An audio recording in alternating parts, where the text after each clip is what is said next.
তো আজকের এমন একটা দিদিকে নিয়ে কথা হলো, আরজি কলেজের দিদিটার সাথে যেটা হয়েছে ডাক্তারখানা হসপিটালে। তো আমি একটাই কথা বলবো, যে কথাগুলো আমি বলবো দয়া করে প্লিজ হাত জোর করে বলছি তোমাদেরকে, দয়া করে কথাগুলো শোনো। যদি তোমার মনে হয় যে আমি শুধু লাইক ভিউজ আর সাবস্ক্রাইবের জন্য এই কথাগুলো বলছি, তো তোমাদের কিচ্ছু করতে হবে না, জাস্ট কথাগুলো শোনো, আমি কথাগুলো বলে চলে যাবো। হ্যালো বন্ধুরা, এই ভিডিওটি শুধুমাত্র এন্টারটেনমেন্টের জন্য, কাউকে হেট বা কাউকে খারাপ করার জন্য না। ভিডিও ভালো লাগলে দেখবেন, না ভালো লাগলে চলে যাবেন। ধন্যবাদ।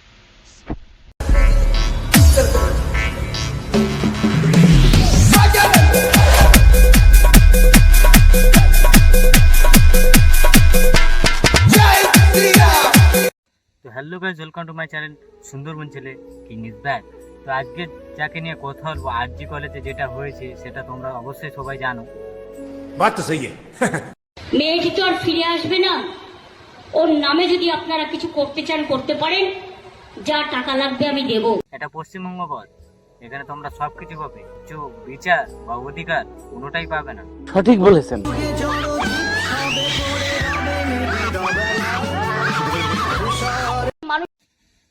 আমাদের আরজি কলেজের দিদির চিৎকার হয়তো আমাদের মমতা দিদির কান অব্দি যায়নি, তাই হয়তো মমতা দিদি এই কথা বলেছে যে তাদের পরিবারকে 10,00,000 টাকা দেবে।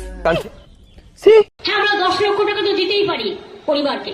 তো আমাদের মমতা দিদি বলছে মেয়েটার ঘরে 10,00,000 টাকা দেবে।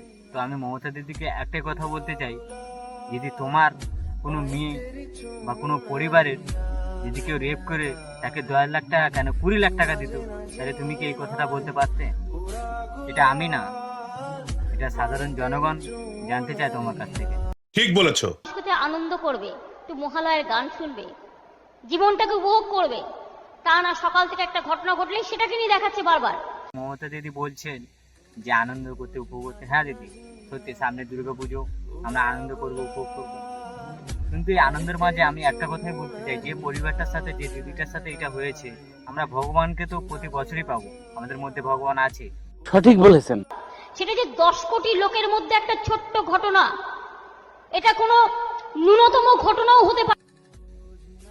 যে দিদিটার সাথে এটা হয়েছে আপনি নিশ্চয়ই সবকিছু দেখেছেন, তাহলে দেখে কি করে বলতে পারছেন যে এটা একটা ছোট্ট ঘটনা? একটা মেয়েটার মান ইজ্জতের কথা নিয়ে এখানে কথাটা হয়েছে, তো আপনি বলছেন এটা ছোট্ট ঘটনা। আমি জানি না তিনি যদি আপনার কোনো পরিবার বা আপনার মেয়ের সাথে হতো, কি করে বলতে পারতেন এটা ছোট ঘটনা? এখানে আমি কিছু বলছি না, এখানে জনগণই সব কথা বলছে, কিন্তু এই কথাগুলো তুলে ধরার জন্য কেউ নেই। হ্যাঁ, এটাই পশ্চিমবঙ্গ। क्या बात है सर, क्या बात है सर, क्या बात, ये बात है। अरे सर क्या আমি হাসপাতাল কর্তৃপক্ষকে আমি একটাই কথা বলবো, যেখানে এত কিছু হয়ে গেছে তাদের হাসপাতালে, তাও তোমরা কি করে বলতে পারো তাদের পরিবারকে যে তার মেয়ে আত্মহত্যা করেছে? এটা যদি তোমাদের মা বোনের সঙ্গে হতো, তাহলে তোমরা কি সেই একই কথা বলতে? সঠিক বলেছেন। আমি বাংলা মানুষকে একটাই কথা বলবো, আমাদের মা বোনের সাথে এটা হবেই।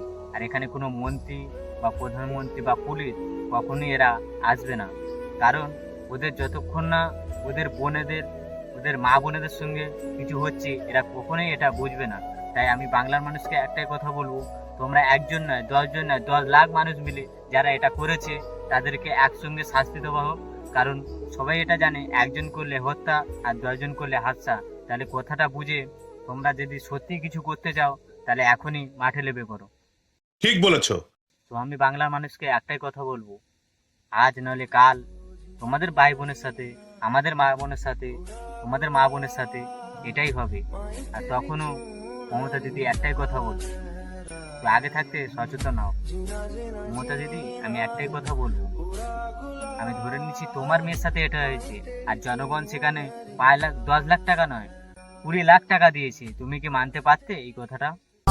बुरा लगा तो पूरा लौड़े मारूंगा खौटे को तुला गौते आ रहा क्यों मेरे पास गोटे के खौटे चुप बनाओ। ভিডিওটা এই পর্যন্তই, দেখা হচ্ছে নেক্সট ভিডিওতে।